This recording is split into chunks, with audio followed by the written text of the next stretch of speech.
Ipinaliwanag pa ni Kyulin kung anong uri na core itong nasa kanyang kamay, dahil ito raw ay isang core na inabsorb ng isang poisonous flood dragon. Nang narinig ng maskulado na lalaki ang paliwanag ni Kyulin ay hindi siya makapaniwala dahil ang core daw na nasa kamay ng ating bida ay isang core na bihira na matatagpuan. Sa sobrang curious ng maskulado na lalaki ay kanyang tinanong ang ating bida na kung maari raw ba na kanyang matingnan ang core. Naagad din naman itong ibinigay ni Kyulin sa maskulado na lalaki, sambit pa niya na tingnan raw niya ito. Sa biglaan na pagpayag ni Kyulin na mahawakan ng lalaki ang core ay nagtanong sa kanya si Miss Chenzu na kung ayos lang raw ba na kanyang pinahawak ang core sa tao na hindi nila kilala. Sagot naman sa kanya ni Kyulin na ayos lang raw yun, dahil sa katunayan nakabuo na siya ng bond ng core sa pamamagitan ng kanyang sariling dugo. Samantalang manghang-mangha naman ang maskulado na lalaki sa core na pagmamay-ari ng ating bida dahil ang ipinalabas raw nito na kinang at ang pagbabago ng enerhiya ay masyadong kahanga-hanga. Dahil dito napagtanto ng maskulado na lalaki na itong core daw ay isang top grade, sa nalaman ng lalaki ay kanyang minungkahi sa ating bida na kung paano na lang raw kaya na ibibigay niya sa kanila ang swamp frog maging ang 50,000 na gold coins kapalit nitong core.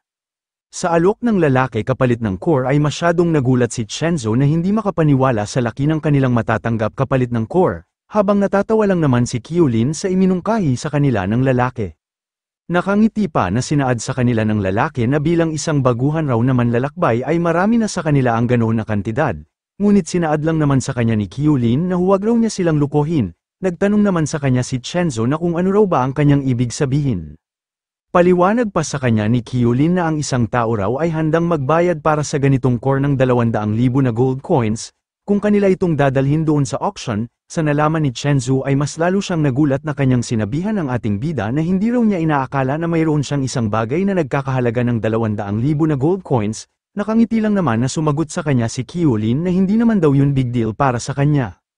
Seryoso pa na sinabi ng maskulado na lalaki sa ating bida na hindi raw niya alam kung saang maswerteng lugar niya nahanap ang top grade na core, pero ito lang raw ang kanyang tatandaan na hindi lahat ng bagay ay nakapagbibigay sa kanya ng swerte. At nakangiti pa ito na kanyang sinabihan si Kyulin na malas lang raw niya dahil ang kanyang swerte ay magwawakas na sa kanyang mga kamay ngayong araw. Kampante lang naman na sinaad ni Kyulin sa maskulado na lalaki na itong core daw na kanyang hawak-hawak ngayon ay kanyang ipangpusta sa kanilang gaganapin na laban. Sa ibinanggit na mga salita ng ating bida ay nagtataka ang lalaki sa ipinakitang tapang ni Kyulin upang maglakas ito ng loob para siya ay hominin sa isang laban. At natatawa na lang ito na kanyang sinabihan ng ating bida na talagang malakas raw ang kanyang loob na gawing pangpusta laban sa kanya ang core, ito raw ay kahanga-hanga. Dahil dito ay hinanda na nga ni Kyulin ang kanyang sarili upang kanyang labanan ng maskulado na lalaki, maging ang lalaki ay kanya na din hinanda ang kanyang sarili na kanyang sinaad sa ating bida na maaari pa raw siyang sumuko habang maaga pa. At agad na binigyan ng babala ni Kyulin si Chenzo na mag-ingat raw ito at baka madamay pa siya sa kanilang laban, at mas mabuti pa na lumayo muna siya dito, ngunit makikita lang naman sa mukha ni Chenzo na ito ay masyadong natulala na kanyang sinabihan si Kyulin na kung nabaliw na raw ba ito, dahil ginawa niyang pangpusta ang core na nagkakahalaga ng 200,000 na gold coin para lamang sa swamp frog na nagkakahalaga ng 7,000 na gold coins. Pero nakangiti lang naman na sinaad sa kanya ni Kyulin na huwag raw itong mag-alala para dito, dahil ipinapangako niya sa kanya na ang kanilang gaganapin na laban nitong maskulado na lalaki ay hinding-hindi siya matatalo.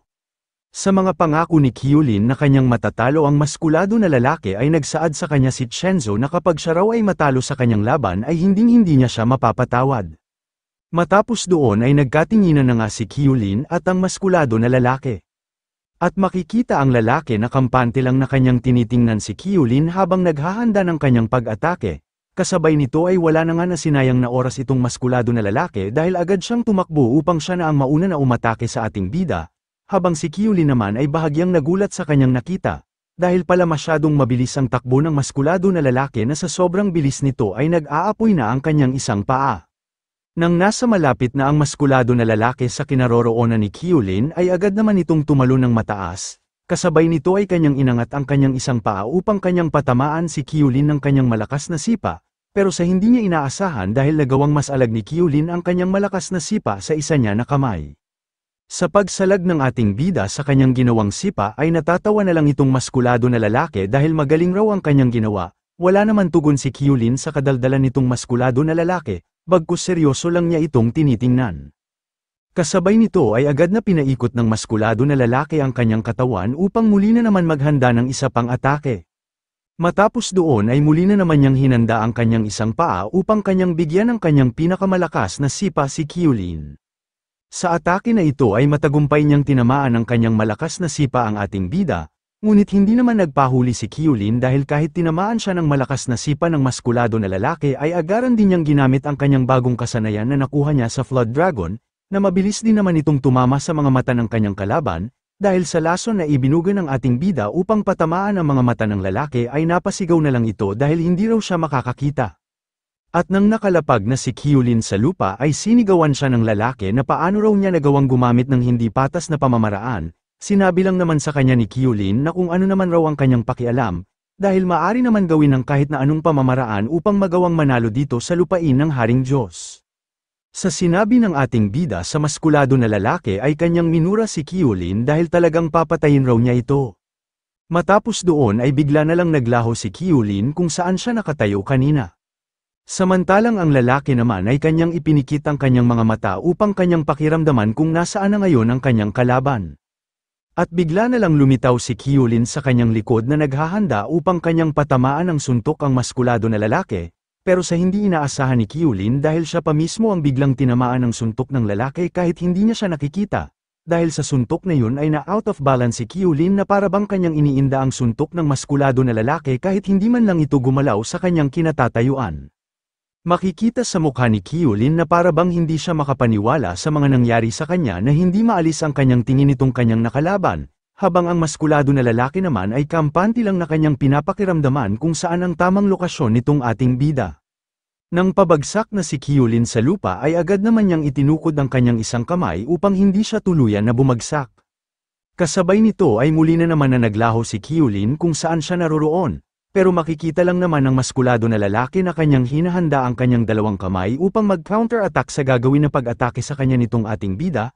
Nang nasa likod na ng maskulado na lalaki si Kyulin ay laking gulat niya dahil tinamaan siya ng siko nitong maskulado na lalaki, dahil dito ay namimilipit sa sakit si Kyulin dahil ang kanyang sikmura ang tinamaan ng siko nitong kanyang kalaban.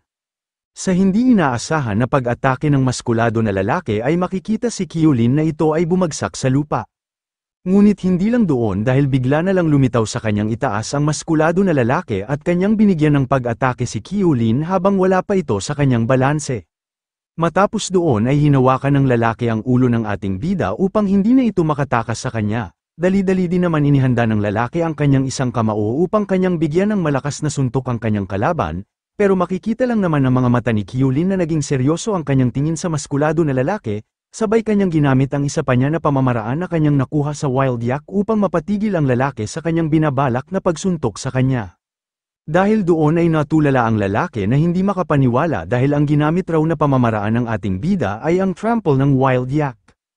Paano raw ito naging imposible? Wala naman sinayang na oras si Kyulin dahil agad siyang naghanda ng maraming malalakas na suntok upang patamaan itong kanyang kalaban. Sa atake na yon ay kitang-kita ang maskulado na lalaki na napasigaw dahil buong-buong tumama sa kanyang sikmura ang maraming suntok ni Kyulin, at napanganga na lang ito na napabulwak ng dugo sa kanyang bibig. Ngunit hindi pa rin nagpatinag itong maskulado na lalaki dahil kanya rin binigyan si Kyulin ng malakas na hampas sa kanyang mukha, dahil doon ay nagkaroon ng malaking bukol ang mukha ni Kyulin na halatang kanya din iniinda ang ginawang pag-atake sa kanya nitong maskulado na lalaki. Pero hindi pa doon natapos dahil binigyan din ni Kyulin ng malakas na sipa sa kanyang tagiliran nitong maskulado na lalaki. Sa hindi naman inaasahan ni Kyulin dahil hinawakan ang kanyang ulo ng dalawang kamay nitong kanyang kalaban, kasabay nito ay inuntog ng lalaki ang kanyang ulo sa ulo ng ating bida. Sa hindi naman inaasahan nitong maskulado na lalaki ay agara na binigyan ni Kyulin ang kanyang panga ng matinding sipa. Sa sipa na ito ni Kyulin ay kitang-kita ang buong katawan nitong maskulado na lalaki na umangat papunta sa itaas. Pero hindi pa dito natapos dahil binigyan din ng malakas na pag-atake ng maskulado na lalaki ang ating bida gamit ang kanyang tuhod. Sa atake na yon ay napatingin na lang si Kyulin sa maskulado na lalaki na halatang masyado siyang nahihirapan sa pakikipaglaban dulot ng lakas ng katawan nitong maskulado na lalaki. Dahil doon nilagyan ng maraming puwersa ni Kyulin ang kanyang isang paa upang hindi siya bumagsak sa kanilang laban. Kasabay nito ay makikita ang maskulado na lalaki na seryoso niyang hinahanda ang kanyang suntok upang patamaan si Kyulin na hinihintay ang kanyang suntok. Sa pangyayari na ito ay makikita ang dalawang mandirigma na walang tigil na nagpalitan ng kanilang mga suntok at mga sipa na talagang ayaw magpatalo sa kanilang laban. Maya-maya ay makikita si Kyulin na bumagsak sa lupa. Maging ang maskulado na lalaki ay ganoon din ang nangyari. Nasambit na lang ng maskulado na lalaki sa ating bida na masyado raw matigas ang kanyang katawan. Ano raw bang klase ang kanyang katawan dahil parang sumuntok siya ng isang malaking bato. Samantalang hingal naman si Kyulin na kanyang hinahabol ang kanyang hininga dulot ng walang tigil nilang laban, bahagya naman nagulat ang maskulado na lalaki ng kanyang tiningnan ang ating bida, dahil parang paunti-unti kanya na raw nakikita ang imahe nitong kanyang kalaban, hanggang nasabi na lang niya na sa wakas ay malinaw na niyang nakikita itong kanyang kalaban. Sabay kanyang sinaad kay Kyulin na sa tingin raw niya na parang 1 minuto lang ang bisa ng lason na tumama sa kanyang mata, dagdag pa niya sa ating bida habang muli na naman niyang hinanda ang kanyang sarili, na masyado raw siyang kakaiba dahil paano raw niya nagawang magamit ang mga kasanayan ng mga magical beast, at sinabi din niya na alam raw niya na maraming mga tao na binigyan ng mga talento katulad niya. Pero iniisip lang naman ni Kyulin na ang kanya raw sitwasyon ngayon ay nasa alanganin dahil nagkaroon siya ng malalang injury, ang karamihan sa kanyang lakas ay naubos, kinakailangan na raw niyang i-consume itong core. Wala na nga na sinayang na oras si Kyulin dahil agad niyang nilunok ang core na kanyang hawak-hawak. Ang maskulado naman na lalaki ay hindi maalis ang kanyang tingin sa ating bida na nagtataka kung ano raw bang ginagawa nitong kanyang kalaban. Sinabi pa ni Kyulin sa maskulado na lalaki na hayaan raw muna niya siya na makapag-recover at bumalik ang kanyang buong lakas. Sagot naman sa kanya ng maskulado na lalaki na kung sa tingin raw ba niya na hahayaan na lang niya siya na muling gumamit ng mga trick na pandaraya. Iniisip naman ni Kyulin na sa ngayon raw ang kanyang magic stage ay nasa antas ng stage 4, dahil raw ito sa core. At baka ang stage 4 magic ay walang epekto nitong lalaki, ngunit ang kanyang antas sa pag-atake ay nasa stage 8 warrior, kung kaya magagawa niyang mabigyan ng matinding pinsala itong kanyang kalaban kapag kanyang pagsamahin ang kanyang mga kakayahan laban sa kanya. Makikita na nga na ang mga maraming bato na lumilitaw sa harapan ni Kyulin ay dahan-dahan na nagtipon papunta sa kanyang mga kamay, matapos nito ay tuluyan na nga na binalutan ang kamay ni Kyulin ng mga bato, at agad siyang naghanda upang muli na namang labanan ng maskulado na lalaki. Seryoso pa niya na sinabi nitong lalaki na ang pangalawang round raw ng kanilang laban ay maaari na nilang simulan. Wala na nga na sinayang na oras si Kyulin dahil agaran siyang tumalon upang siya ang maunang umatake sa kanilang pangalawang laban, samantalang nakangiti naman na sinabihan siya nitong maskulado na lalaki na kung tanga raw ba ito dahil mas lalo lang siyang babagal kung kanya pang lagyan ng bigat ang kanyang katawan, paano raw niya masabayan ang kanyang bilis kung ganito ang kanyang trick sa kanilang laban. Pero wala naman pakialam si Kyulin sa sinabi sa kanya nitong maskulado na lalaki bagkus seryoso lang ito na ipinagpatuloy ang kanyang pag-atake. Ngunit sa kasamaan na palad ay tinawanan lang siya nitong kanyang kalaban dahil wala man lang kahirap-hirap na iniwasan ang kanyang atake. Ngunit nagulat naman ang lalaki dahil hindi niya namalayan na tinamaan pala ang kanyang kabilang pisngi sa atake sa kanya ni Kyulin. Kaya pala tinamaan ang kanyang kabilang pisngi dahil habang kanyang iniwasan ang pag-atake ni Kyulin ay biglang nagbago ang laki ng mga bato na bumabalot sa kamay ng ating bida. Dahil sa pangyayari ay masyado siyang natulala na hindi makapaniwala habang hindi maalis ang kanyang tingin sa ating bida, seryoso naman na tinitingnan ni Kyulin ang maskulado na lalaki na kanyang iniisip na kung nagtagumpay raw ba siya sa kanyang pag-atake. Pero natatawa lang naman ng maskulado na lalaki na kanyang sinabihan si Kyulin na ang kanya raw ginawang atake ngayon sa kanya ay hindi nagtagumpay. Kasabay nito ay muli na naman nilang hinahanda ang kanilang sarili, sinaad pa ng lalaki kay Kyulin na ngayon raw ay ito na ang kanyang katapusan laban sa kanya, at dagdag pa ng lalaki na inaamin raw niya na masyadong talentado ang ating bida ngunit mas lalo raw siyang ginaganahan kapag mayroong isang talentado na kanyang sisirain ang kanilang talento. Wala naman tugon si Kyulin sa mga sinasabi nitong maskulado na lalaki. Bagkus kanya lang itong tinitingnan, sabay sinabihan ni Kyulin ang maskulado na lalaki na kung saan raw ba ito nakatingin. Sa binanggit na salita ni Kyulin ay nanlaki ang mga mata nitong lalaki na masyadong nagtataka kung ano raw bang ibig sabihin nitong kanyang kalaban. Hindi pa nakapagsalita ang maskulado na lalaki ay natuon ang kanyang pansin sa ilalim ng lupa na agad itong tumalon ng napakataas upang magawa niyang maiwasan ang matutulis na bato na bigla na lang lumitaw sa lupa. Sa pangyayari na yun ay kanyang sinigawan si Kyulin dahil siya raw ay hindi ang isang tao na mayroong talento, bagkus isa siyang lalaki na puro pandaraya lang ang mga nalalaman, ngunit nanlaki na lang ang mga mata nitong maskulado na lalaki na napatingin sa kanyang itaas, dahil bigla na lang lumitaw si Kyulin sa kanyang harapan upang maglunsad ng pag-atake. At napamura na lang siya dahil huli na raw siya upang kanya pang iwasan itong pag-atake nitong kanyang kalaban. Samantalang si Kyulin naman ay makikita na desperado ng tapusin ang kanilang laban nitong maskulado na lalaki, pero bigla na lang napangiti itong maskulado na lalaki na kanyang sinaad kay Kyulin na sa wakas kanya na raw siyang nahuli. Kasabay nito ay agad niyang itinukod ang kanyang kamay sa lupa, tapos agad niyang ginamit ang kanyang paa upang ito ang kanyang pangtapat sa atake ni Kyulin sa kanya habang nasa itaas pa ito. Dahil sa hindi inaasahan na ipinakitang galaw ng maskulado na lalaki ay nakaramdam si Kyulin ng pagkabahala. Mayabang pa na sinabi sa kanya nitong maskulado na lalaki na ngayon raw ay hindi na siya makakatakas nitong kanyang gagawin na pag-atake, matapos doon ay tuluyan na nga na tinamaan si Kyulin ng malakas na sipa nitong maskulado na lalaki at ito ay nagdulot upang mawasak ang mga bato na nasa kamay ng ating bida. Sa atake na yun ng lalaki ay tuluyan na nga na bumagsak si Kyulin sa lupa dahil sa lakas ng pag-atake nitong maskulado na lalaki na tumama sa kanya. Nakangiti pang sinaad sa kanya nitong maskulado na lalaki na kung inaakala raw ba niya na sa ganoon lang niya na paraan ay mananalo na siya sa kanya. Ngunit napatigil naman sa pagsasalita itong lalaki dahil mayroon siyang nararamdaman na kakaiba sa ibabang parte sa kanyang katawan. Nang pagtingin niya sa kanyang isang paa ay dito nakita niya na bumaon na pala ang mga bato sa kanyang binti nang hindi man lang niya napapansin kanina. Dahil dito ay kanyang sinigawan si Kyulin na kung paano raw niya ito ginawa sa kanya. Sinagot lang naman siya ni Kyulin na sa katunayan raw pinagmamasdan lang niya ang kanyang pamamaraan kanina kung paano siya makikipaglaban. Dagdag pa ni Kyulin habang dahan-dahan na bumangon, na sa buong laban raw nila kanina ay kanyang napansin na ang kanyalang inaasahan ay ang kanyang mga paa.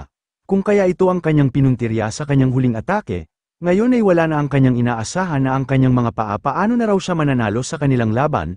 At pahabol pa na sabi ni Kyulin kung hindi raw ba niya napapansin na sa simula pa lang ng kanilang laban ay ang kanya na talagang pinuntirya ay ang kanyang mga paa. Dahil sa mga sinabi ni Kyulin ay nakaramdam ng takot itong maskulado na lalaki na kanyang iniisip ang kanyang isang paa. At bigla na lang naglaho si Kyulin sa kanyang harapan na sinaad sa kanya ni Kyulin na maghanda na raw ito sa kanyang ibibigay na parusa sa kanya. Sa sobrang bilis ng paggalaw ni Kyulin ay bigla na lang itong lumitaw sa harapan nitong lalaki na nakangiti na kanyang hinahanda ang kanyang kamao. Sa pangyayari ay napamura na lang ang lalaki dahil hindi raw niya mag-alaw ang kanyang paa dahil sa kanyang nakuhang injury. Makikita naman si Kyulin na seryoso na kanya nang bigyan ng malakas na suntok itong kanyang kalaban.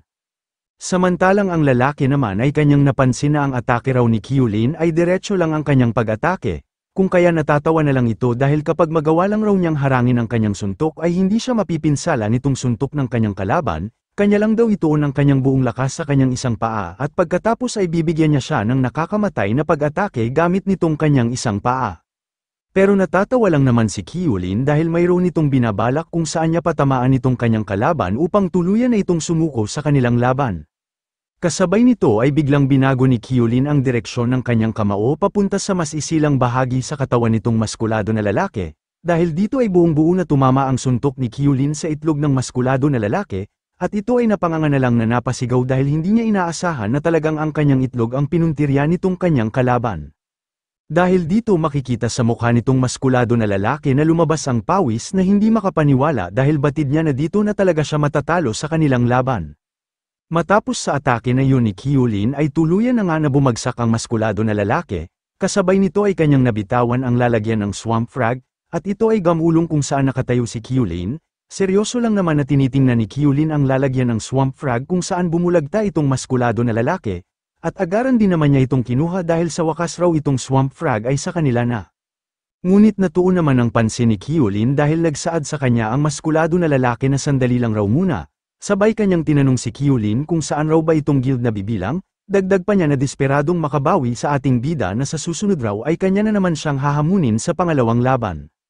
Ipinikit lang naman ni Kyulin ang kanyang mga mata na kanyang iniisip kung ano ang kanyang dapat na sabihin nitong maskulado na lalaki. Kasabay nito ay kanyang sinabihan ng lalaki na kung tanga raw ba ito. Dahil bakit naman niya sasabihin sa kanya kung saan siyang guild na bibilang para lang bumalik ito sa kanya at manggulo. Sabay tumalikod na nga si Kyulin upang makaalis na sa lugar. Sinisigaw naman ng lalaki sa kanya na kung talaga raw ba na totoong lalaki siya dahil bakit natatakot na ito na lumaban sa kanya sa pangalawang pagkakataon. Sinaad lang naman sa kanya ni Kyulin na plano raw ba niya siyang inisin, pero sa kasamaan na palad ay hindi gagana sa kanya ang kanyang mga sinasabi. Ngunit bigla naman nagsalita si Miss Chenzo na kanyang sinabihan si Kyulin na masyado raw siyang masama, pero siya naman daw ang pag-asa ng kanilang guild na ang Chenzo Guild. Dagdag pa ni Chenzo na mas lalo raw siyang pinapahanga sa nagawa ngayon ni Kyulin. Ngunit makikita lang naman sa mukha ni Kyulin na bahagyang nainis sa pinagsasabi ni Miss Chenzo, samantalang itong maskulado na lalaki ay kanyang iniisip na ang Chenzo Guild raw pala nabibilang itong kanyang kalaban, pero ngayon lang raw niya ito narinig ang guild na ito.